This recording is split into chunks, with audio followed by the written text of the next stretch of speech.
মিশো থেকে এরকম প্রোডাক্ট দেবে আমি কখনোই ভাবতে পারিনি। মিশো থেকে আমি 251 টাকা দিয়ে ওই ডিজাইনার ওয়াচটা অর্ডার দিয়েছিলাম। চলো আনবক্সিং করে দেখা যায় যে কেমন এসছে, আমার সঙ্গে স্ক্যাম হয়ে গেছে কি না, প্রোডাক্টটা সেম দিয়েছে নাকি।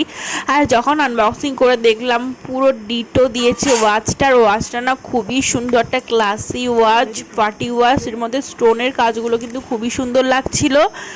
আর ঘড়িটা কিন্তু চলছিল। তোমাদের কেমন হলো কমেন্ট করে জানিও, আমার তো দারুণ লেগেছে। মিশো থেকে এরকম প্রোডাক্ট দেবে আমি কখনোই ভাবতে পারিনি। মিশো থেকে আমি 251 টাকা দিয়ে ওই ডিজাইনার ওয়াচটা অর্ডার দিয়েছিলাম। চলো আনবক্সিং করে দেখা যায় যে কেমন এসছে, আমার সঙ্গে স্ক্যাম হয়ে গেছে কি না, প্রোডাক্টটা সেম দিয়েছে নাকি। আর যখন আনবক্সিং করে দেখলাম পুরো ডিটো দিয়েছে ওয়াচটার। ওয়াচটা না খুবই সুন্দর, একটা ক্লাসি ওয়াচ, পার্টি ওয়াচ। এর মধ্যে স্টোনের কাজগুলো কিন্তু খুবই সুন্দর লাগছিল। আর ঘড়িটা কিন্তু চলছিল। তোমাদের কেমন হলো কমেন্ট করে জানিও, আমার তো দারুণ লেগেছে।